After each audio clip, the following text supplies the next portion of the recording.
What's up, ladies and gentlemen? Welcome back for another Game of Thrones Season 8 Death Prediction video. I know a lot of you have been asking me to make this video, so I figured I would give some of my early predictions about which characters I think will die in the final season before any real spoilers or photos come out. Let me know which characters you think will die down in the comment section and we can see who gets the most right after Season 8 ends. This video will only be part 1 of my list of characters that I think will die, and I will release a part 2 video with more characters as soon as possible.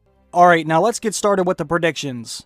My first prediction is Sir Jaime fucking Lannister. And I know plenty of people who hate this character, but I have to be honest with you, Jaime Lannister has grown on me ever since Season 3. This was a man I hated with a passion during Season 1 and 2, but I have grown to love this character, although he still has some issues with him. The reason why I say this is because I do not want Jaime to die. I would like to see him live some sort of normal life after it's all said and done, but I just don't see this character surviving the Great War. He has pretty much lost all of his ability to defend himself. In fact, he should have died a few times already, but he has been lucky enough to stick around.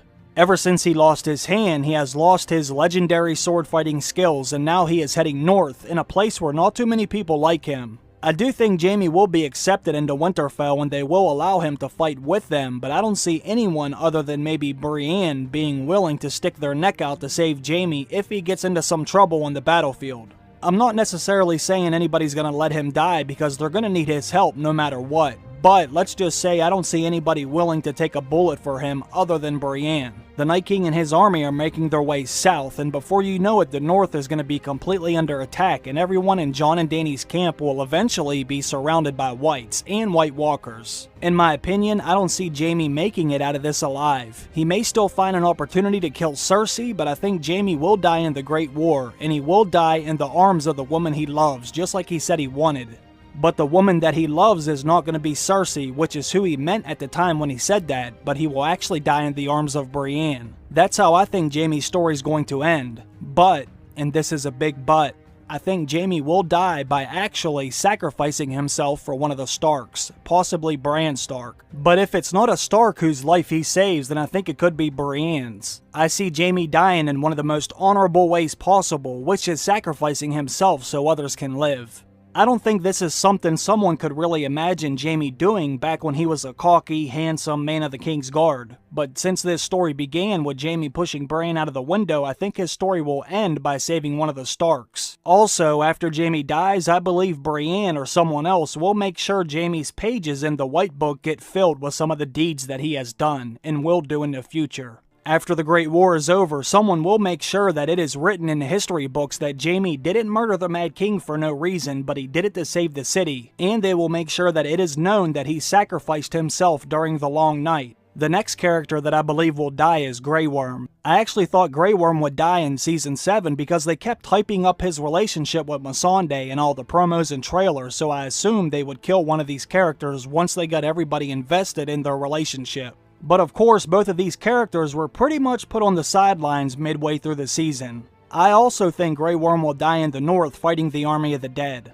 Grey Worm has always felt sort of like an expendable character to me, but even more so in the last season. Grey Worm has never fought in the north before. He has never fought in the freezing temperatures with the ground covered in snow. And I don't think the Unsullied or Dothraki are going to fare very well in the northern terrain.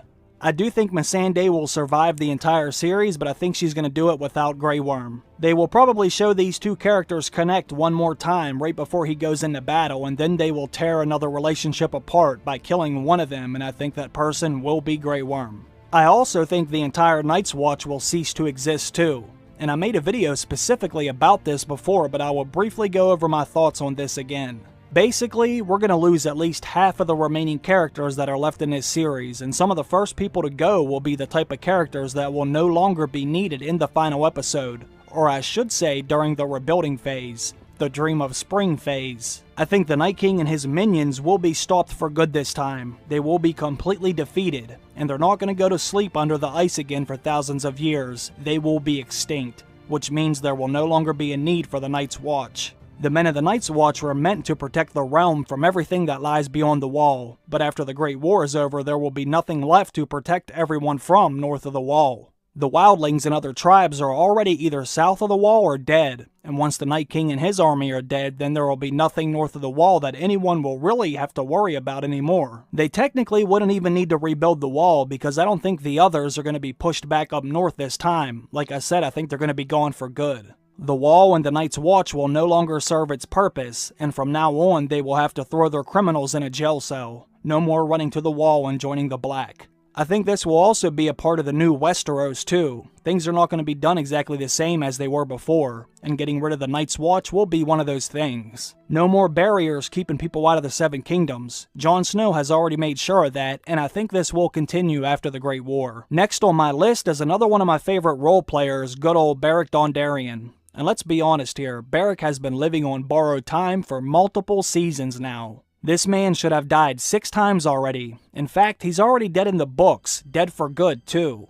He sacrificed himself to bring Lady Catelyn back to life as Lady Stoneheart, and obviously they never did this in his show, but Beric will die at some point, and I just hope they let him go out in style. Hopefully they will allow him to use his ability from the books and give someone the last kiss. Don't just kill Beric off like he's some run-of-the-mill character, give it some finesse.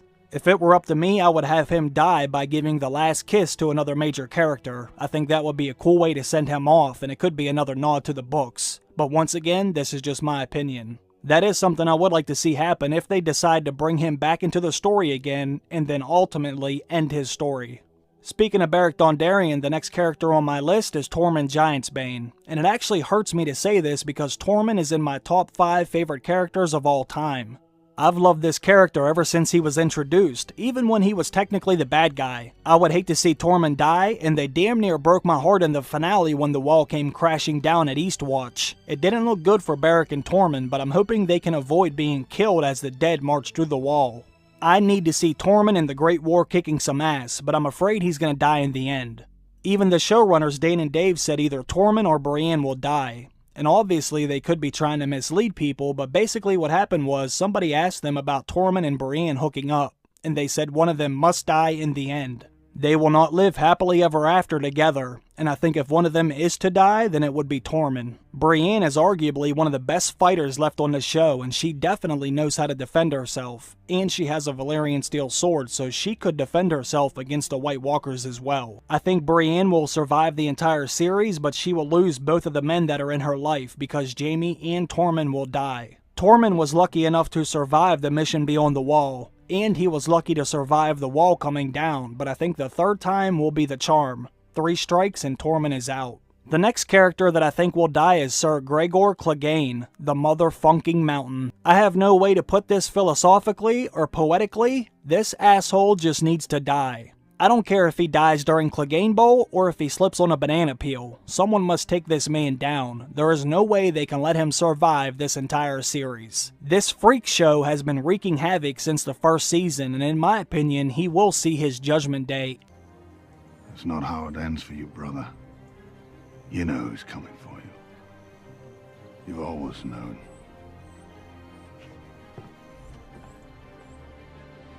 You can't have the Hound deliver a bone-chilling line like that to the Mountain and not give us some kind of a payoff. He must pay for what he did to another one of my favorite characters, Oberyn Martell. I am still keeping my fingers crossed for Clegane Bowl, but if I had a second choice, it would be Arya Stark. She still has him on her list, and she hates the Mountain, and I would love to see her take this big man down if the Hound can't do it on his own. Let me add one more character to this list for the part 1 video, then I will get out of here. And since I am already talking about the Mountain, who is in King's Landing, let me just slide right on over to Cersei fucking Lannister, the Wicked Witch of Westeros. I think I can speak for 90% of the fan base when I say we can't wait to see this evil, twisted, brother-loving bitch drop dead. Cersei's time is up. She must die. And once again, I really don't care who does the deed. But if they want to make it extremely satisfying, then she needs to be killed by Jaime, or Tyrion, or dare I even say Sansa.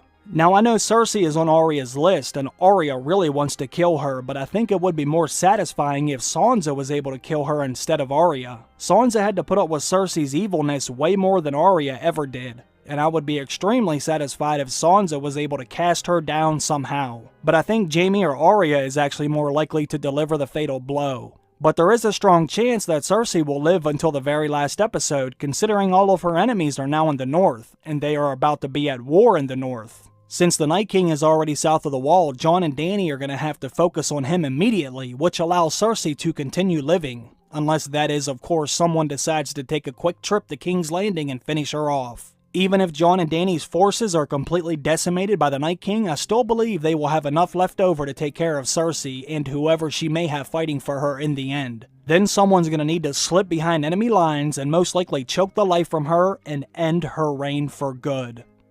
Comment down below and let me know what you think of my list. Do you agree with any of them, or do you disagree and think someone on my list will survive it all? Let me know, because I am anxious to get some feedback on this one. And like I said, this is only part 1, there will be a part 2 to this video soon, and I will list all of the other big remaining characters I have left. Thanks for stopping by everybody and watching today's video, I appreciate that as always, and I must thank all of my Patreon supporters as well. And a big thanks to all of my new Patreon supporters that I got this week, it truly means a lot to me.